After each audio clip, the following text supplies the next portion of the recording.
Olá! Estamos voltando aqui para a nossa segunda parte da aula de multimídia de oftalmologia. Na primeira parte, a gente falou sobre as doenças vasculares da retina, focando em retinopatia diabética e retinopatia hipertensiva. E agora a gente vai falar sobre as uveites posteriores e patologias que já foram cobradas nas provas de residência médica. Então, aqui eu vou falar sobre algumas uveites infecciosas, como, por exemplo, toxoplasmose, CMV, toxocarias e sífilis. E dentro das não infecciosas, eu vou falar sobre a síndrome de BC, que já caiu em algumas questões, tá? Então, vamos lá. A mais importante e a mais cobrada é a uveíte por toxoplasmose. Você precisa saber como se apresenta a fundoscopia de um paciente com essa patologia. E na prática clínica, ela também é a uveíte mais vista por nós oftalmologistas. Ela é a mais comum, a gente precisa saber tratar, precisa saber identificar isso no nosso dia a dia e na nossa prática, tá? Bom, então a uveíte por toxo, ela é a causa mais comum de uveíte posterior no Brasil. A origem da infecção pode ser congênita ou adquirida. Normalmente, a toxoplasmose ocular congênita, ela costuma ser bilateral, podendo sofrer processos de reativação ao longo da infância ou adolescência, tá? E agora é o ponto mais importante. Quais são as manifestações oftalmológicas da toxoplasmose? A principal forma de apresentação é através de uma uveíte posterior, né? Ou então uma retinite, uma infecção que vai acometer o polo posterior do olho, recorrente. Na infecção ocular ativa, a lesão clássica é um foco inflamatório solitário em polo posterior, observado através de um exudato branco amarelado de limites mal definidos e aspecto de luz de neblina. Memorizem isso aqui. Próximo a uma cicatriz pigmentar antiga, que a gente também pode chamar de lesão satélite. Então, vou mudar aqui rapidinho para vocês verem. Então, aqui, ó, lembra da imagem do fundo de olho da região da mácula. A mácula tinha lá aquela imagem mais escurinha, né, aquele formato bem definido. Aqui eu vejo um foco inflamatório esbranquiçado, como se fosse uma luz de neblina de limites mal definidos no polo posterior, né? Próximo ao disco óptico. Aqui eu tenho um disco também com bordas não muito definidas. Tá difícil ver esse fundo de olho, provavelmente porque o paciente está apresentando uma vitreite, que é uma inflamação do vítreo decorrente do quadro inflamatório, infeccioso, né? O parasita, geralmente, ele tem preferência pelo polo posterior, especialmente a região maculodiscal, né? A região ali entre a mácula e o disco, que é o que a gente vê aqui nesse caso. Vitreite severa e uveíte anterior aguda granulomatosa também costumam estar presentes. Então, é essa imagem que eu quero que vocês memorizem de um quadro de toxoplasmose em atividade, tá? Então, se você vê na sua prova essas palavrinhas, exudato branco amarelado no polo posterior, com aspecto de luz de neblina, próximo à região da mácula ou do disco óptico, pela clínica, associada à clínica do paciente, já vai acender ali um sinalzinho amarelo para que você pense em toxoplasmose, tá? Que é a causa mais comum de uveíte posterior, mais vista no dia a dia e mais cobrada em provas também. Aqui a gente já tem um quadro crônico de toxoplasmose, tá? Quando essa lesão infecciosa, essa inflamação aguda, ela cicatriza, o foco inflamatório, ele é substituído por uma cicatriz atrófica nitidamente demarcada, que vai se tornando pigmentada a partir das bordas. Então, aqui eu tenho, ó, uma lesão bem delimitada, com bordas pigmentadas. A gente também tem uns pigmentos aqui dentro da lesão, tá? Aqui a gente tem, ó, alguns outros focos de hiperpigmentação. Se houver comprometimento da região macular, o paciente provavelmente terá um dano visual permanente, porque lembra que a mácula é o centro da nossa visão. E isso é mais comum na forma congênita do que na forma adquirida.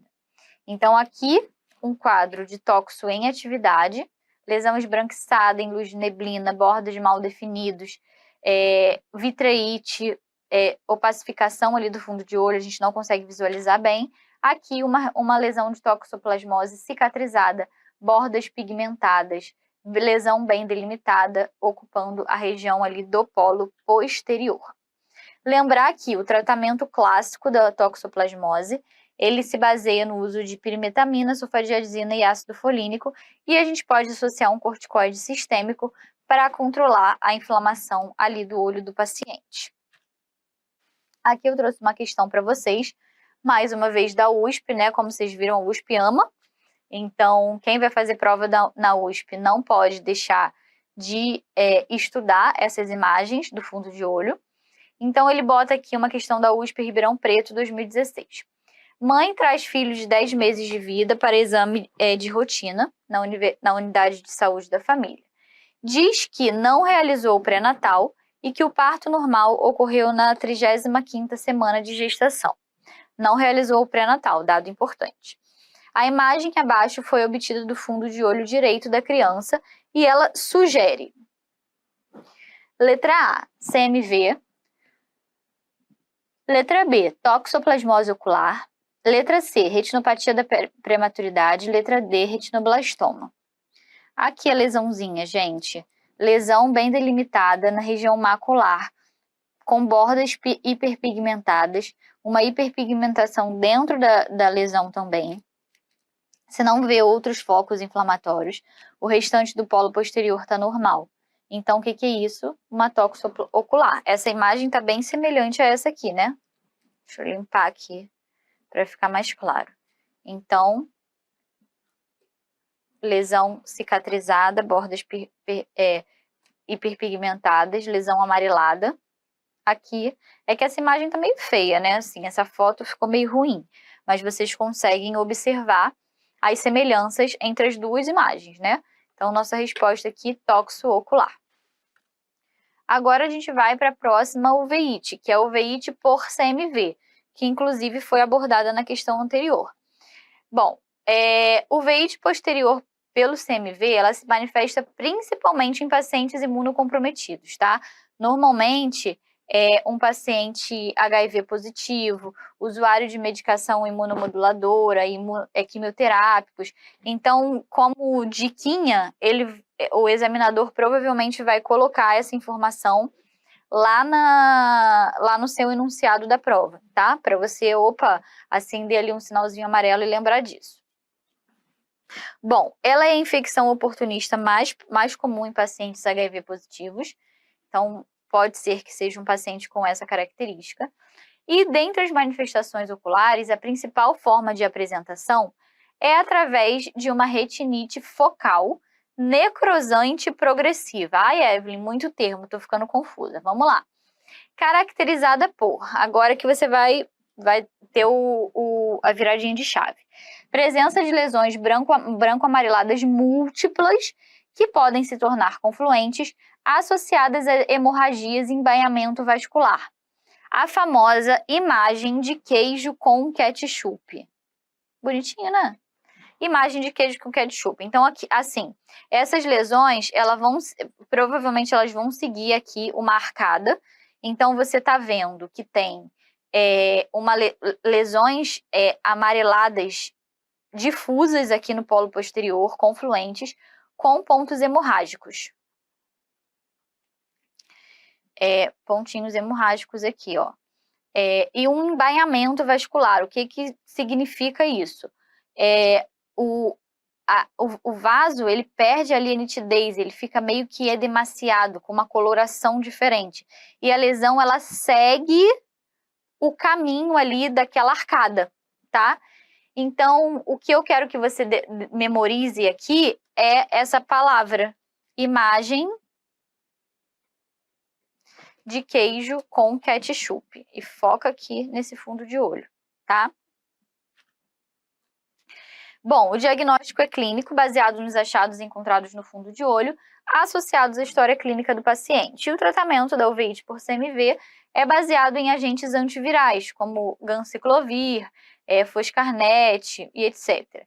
Geralmente, o tratamento inclui uma fase de indução e outra fase de manutenção. Ai, Evelyn, achei muito difícil. Achei difícil decorar isso tudo. Decora, basicamente, imagem queijo com ketchup, lesões amareladas que seguem ali a arcada, associada a pontos hemorrágicos, tá? E como isso é cobrado em prova, vamos ver agora. Então, essa é uma questão da UERJ 2014. UERJ. Me formei lá, gente. Muito orgulho e muita saudade dessa faculdade. Vamos ler a questão. UERJ 2014, um paciente vivendo com HIV, então, né, ele vai te dar essa dica, tá? Em terapia antirretroviral, comparece para avaliação oftalmológica em função da redução da acuidade visual. Sua última contagem de linfócitos foi bem baixa, carga viral, ele bota ali, fundoscopia com presença de corioretinite, caracterizada por extensas áreas de necrose retiniana, com hemorragias de permeio acompanhando os vasos. Aspecto clássico em queijo com ketchup. Gente, depois dessa aula, não tem como vocês não acertarem essa questão, né? Então, assim, impossível. Se aparecer isso na prova de vocês, vocês vão marcar lá, CMV, e eu não quero ninguém errando isso, pelo amor de Deus. Nessa questão aqui, ele podia ter botado uma imagem, né? Ele podia ter botado essa imagenzinha aqui, linda, perfeita e maravilhosa, que botava essa imagem, né? Pro aluno ainda, tipo, olhar, bater o olho. Cara, eu vi isso na aula de oftalmologia multimídia do Estratégia Med. E acertar. Teria enriquecido a questão, né? Eu acho. Teria deixado a questão mais rica. Enfim, gabarito, então, letra A, tá? Eu tô trazendo as questões para mostrar que isso, de fato, já foi cobrado. Embora a gente saiba que não é muito cobrado, né? Principalmente a oftalmologia. Mas é tão linda, né, gente? Podia ser mais cobrado, tem tanta relação com as doenças clínicas, daria para fazer tantos links, né, entre uma questão de endocrinologia, por exemplo, de diabetes, com uma questão de oftalmo. Daria para cobrar tanta coisa legal. Os examinadores as bancas podiam me chamar para fazer umas questões de oftalmo. Eu ia amar. Ia botar umas questões fáceis, né, para você, assim. Fáceis não, porque se o aluno não tivesse visto essa aula, provavelmente ele teria errado, né? Mas vamos lá. Bom, agora eu vou falar sobre a uveíte por toxocaríase, tá? O toxocara, ele é uma infecção causada pelo toxocara. A toxocaríase é uma infecção causada pelo toxocara canis, que é um parasita presente nas fezes de cachorros. Ela ocorre por uma ingestão acidental de alimentos contaminados com os ovos de toxocara e geralmente ocorre na infância pelo hábito das crianças de geofagia. Crianças são estranhas, né? Bom, quando há acometimento dos olhos, a síndrome é chamada de larva migrans ocular. E como que isso pode se manifestar no fundo de olho? Manifestação ocular pode se manifestar de 3 formas diferentes: endoftalmite crônica, granuloma de polo posterior ou granuloma periférico. Então, aqui. Por que eu trouxe isso para vocês? Porque eu quero que vocês vejam a imagem do granuloma de polo posterior. Todas as 3 formas são tipicamente unilaterais, tá? Então, aqui, o que eu tenho? Uma lesão bem delimitada, uma bolinha, né? No polo posterior, é um granuloma. Você vê aqui por essa imagem que você não tem exudato duro, você não tem hemorragia. O granuloma, ele faz meio que uma retração aqui dessa região entre a mácula e o disco óptico. Então, provavelmente, ele está puxando aqui, gerando até uma membraninha. Mas isso não vem ao caso. Mas você não vê hemorragia, você não vê exudato, você vê uma bolinha ali branca no polo posterior, tá? Então, o granuloma, ele é uma lesão, o granuloma de polo posterior caracteriza-se por ser uma lesão granulomatosa, né, como o próprio nome diz, de coloração esbranquiçada, solitária, localizada no polo posterior, geralmente entre o disco e a mácula, sendo a forma típica de apresentação. Então, eu queria trazer aqui para vocês, porque isso Já foi cobrado uma vez numa questão, eu acho que eu não botei a questão aqui, me perdoem. Mas não era uma questão de imagem, era uma questão teórica. Eu lembro dessa questão, não lembro de qual era a banca. Mas não era uma questão de imagem, era uma questão teórica que perguntava quais eram os principais achados oftalmológicos de um paciente com toxocaríase. Então agora você já vai fazer o link e lembrar granuloma de polo posterior. Ai, vou beber uma água aqui, minha boca tá seca, gente. Granuloma de polo posterior. Observem aí na imagem esse granuloma solitário esbranquiçado na região da mácula. Bom, agora eu vou falar para vocês sobre a retinopatia na sífilis, tá? Na verdade, a sífilis é uma doençazinha que ela é chata, né? Chata porque ela pode dar várias manifestações oftalmológicas, várias mesmo. Todo paciente com uma uveíte anterior, que é uma inflamação da parte anterior do olho, segmento anterior, uma uveíte suspeita, que você procura uma história clínica ali e você não acha nada, sempre desconfiar de sífilis, tá? E ela pode dar várias manifestações oftalmológicas, mas ela pode dar uma manifestação no fundo de olho característica, né? Que já foi cobrada em prova, e eu quero que vocês memorizem esse nome e essa nomenclatura. Vamos lá. Geralmente as questões de oftalmologia abordam a sífilis congênita, que pode se apresentar com os seguintes achados. Ceratite intersticial, então a gente tem achados lá no segmento anterior, que é uma ceratite intersticial. É uma ceratite, né? É uma patologia que acomete a região da córnea. Corioretinite, glaucoma, catarata, uveíte anterior. Então pode dar tudo que você possa imaginar, a sífilis pode dar no olho. A corioretinite pode estar ativa ou apenas com alterações pigmentares. Então você vê alterações pigmentares no polo posterior, vários pontinhos assim meio são pretos, mas a mácula, o polo posterior fica com uma coloração diferente, que é descrita como fundo em sal e pimenta. Se tem uma coisa que vocês têm que decorar da retinopatia por sífilis, é isso. Fundo em sal e pimenta. É isso que eu quero que vocês memorizem e eu vou mostrar uma questão que caiu isso para vocês, tá? Fundo em sal e pimenta, opa, sífilis, normalmente vai estar numa questão dentro do bloco de pediatria, vai ser uma questão que mostra uma criança com uma sífilis congênita e com esses achados. E ele pode dar vários outros achados oftalmológicos, como os que eu citei aí para vocês, tá? Porque a sífilis, na verdade, ela pode dar tudo. Ou doença maldita. E aí, aqui, só para vocês lembrarem, né, a tríade de Hutchinson da sífilis congênita inclui dentes incisivos, né, e espaçados em formato de pino, ceratite intersticial e surdez. Só porque esses achados podem estar presentes no enunciado, e se estiverem, vocês já vão linkar diretamente com a sífilis. E aqui, uma questão da Unifesp 2019, sempre São Paulo, né? Criança de 2 anos, proveniente de abrigo, cujos dados de pré-natal e parto são desconhecidos, apresenta retardo de desenvolvimento neuropsicomotor. A acompanhante acha que a criança não enxerga. Ao exame, nota-se que ela não consegue fixar e seguir objetos, inclusive os sonoros. Então, aqui, ó, surdez. E apresenta alterações ósseas e dentárias, dentes de Hutchinson. Depois dessa, né, gente, não tem como. Qual o achado mais provável do fundo de olho? Dentes de Hutchinson, surdez e baixa acuidade visual. Opa, sífilis.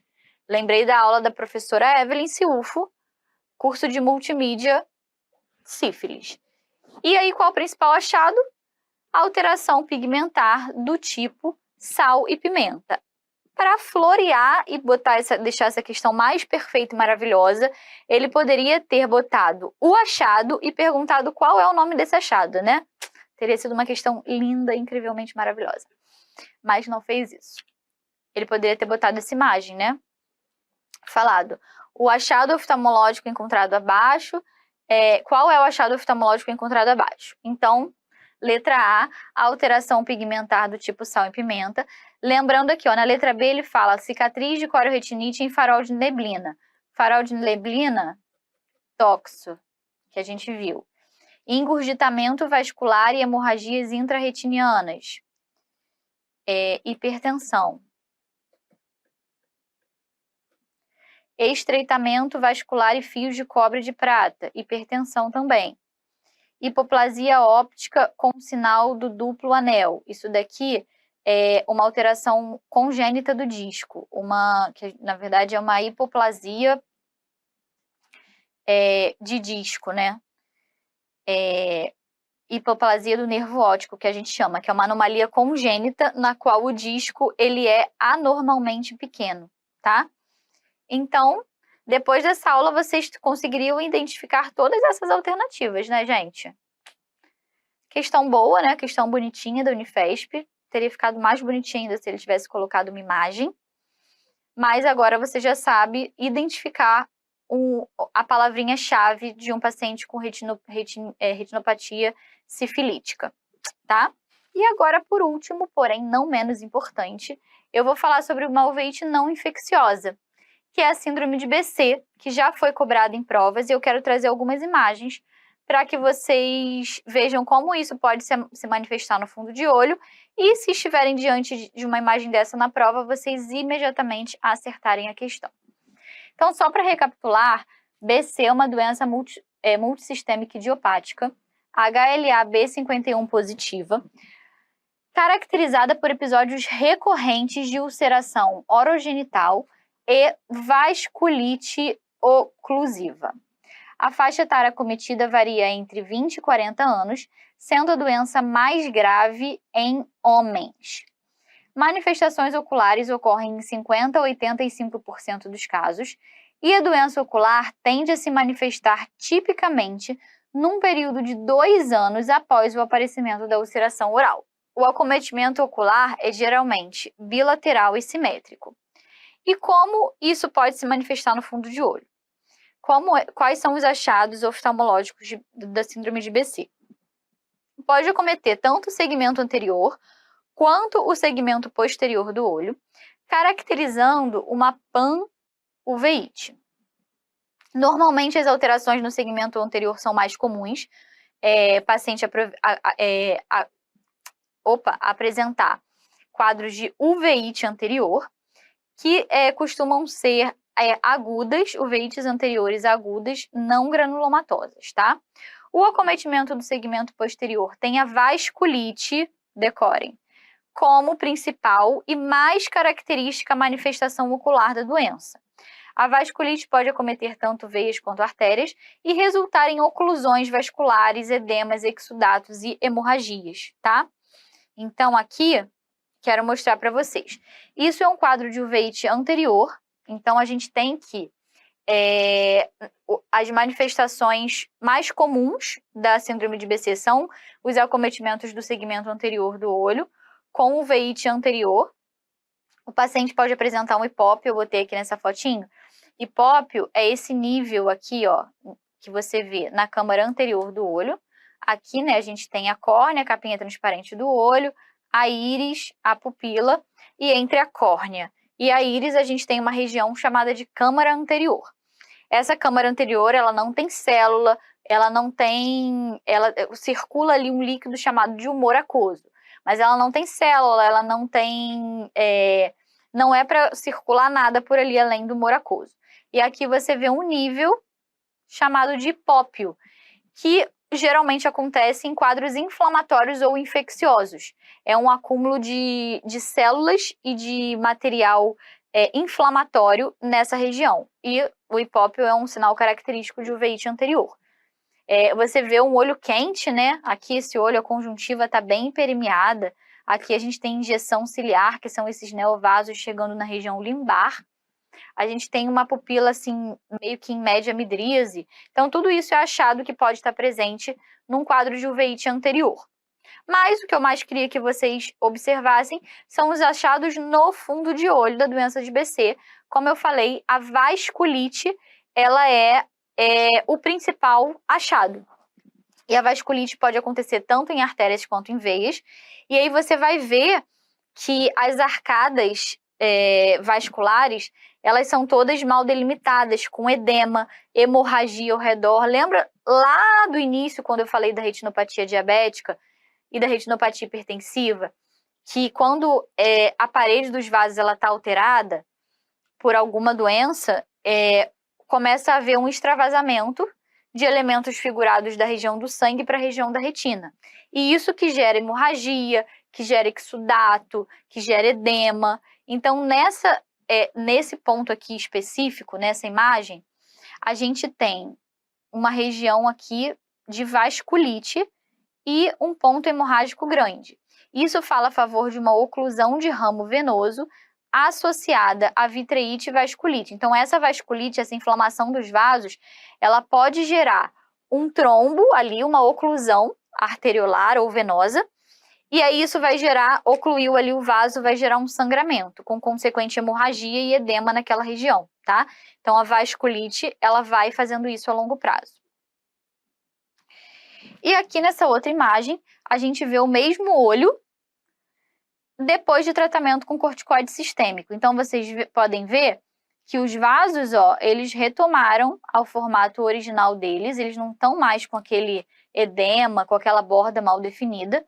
Aqui ainda tem alguns pontos hemorrágicos que estão cicatrizando, mas é mais uma região mais de fibrose, e a gente consegue já observar uma coloração da retina totalmente diferente. Nessa foto aqui, a gente não consegue nem visualizar direito a retina. Por quê? Porque o paciente provavelmente está com um quadro inflamatório agudo em atividade, então o vítreo, que é o material gelatinoso que compõe o nosso olho, né? O olho não é oco, não é formado por nada. Ele é o globo ocular, dentro dele a gente tem um humor vítreo. E o vítreo, quando o paciente tem algum processo infeccioso inflamatório, ele fica todo turvo. Ele tem ali começa a ter um monte de célula, fibrose, e isso impossibilita que a gente consiga ver de forma clara e evidente o fundo de olho, a imagem da retina, a imagem do nervo óptico, a imagem da mácula. E a isso a gente chama de vitreite, inflamação da região do vítreo. Então, depois que o paciente foi tratado, a gente já consegue observar um fundo de olho com uma característica totalmente diferente daquele observado aqui. Mas o mais importante que eu queria que vocês memorizassem é que na síndrome de BC, a principal marco da doença no polo posterior é a vasculite, que pode levar a oclusões venosas, oclusões arteriais, hemorragias e tudo mais, tá? Bom, então, acho que é isso, pessoal. Chegamos ao final da nossa aula multimídia de oftalmologia. A gente teve o bloco 1 e agora o bloco 2. O bloco 1 ele tem uma relevância um pouquinho maior, porque é o que as bancas costumam mais cobrar, mas esse bloco não menos importante, como vocês viram, tiveram já algumas questões sobre esses temas. Espero que vocês tenham absorvido o máximo de conhecimento. O nosso objetivo com esse curso multimídia é justamente treinar a mentalidade de vocês, a mente de vocês e os olhos de vocês, para que quando vocês batam o olho numa imagem na prova, vocês já façam imediatamente a associação com aquela determinada patologia. Então, tudo na vida é treinamento, né, gente? Quanto mais vezes a gente vê e a gente estuda um determinado tópico, a gente consegue gravar e memorizar melhor aquilo. Então, utilizem essa aula para vocês revisarem esses assuntos várias vezes. Não precisa escutar o áudio todo. Uma vez que você já escutou, anota os pontos mais importantes e depois você só volta para ver as imagens. Eu quero olhar aqui e observar de novo a imagem de um quadro de retinopatia diabética. Como é que é o fundo de olho mesmo? Você vai estar treinando o seu olho e a sua mente para decorar aquela informação e aquele conceito, tá? Então, um abraço. Nos vemos nas próximas aulas de oftalmologia. Espero que vocês tenham gostado e tenham aproveitado e absorvido o máximo possível dessa aula de imagens, principalmente os alunos que vão prestar provas para as residências médicas de São Paulo. Combinado? Um abraço e até a próxima!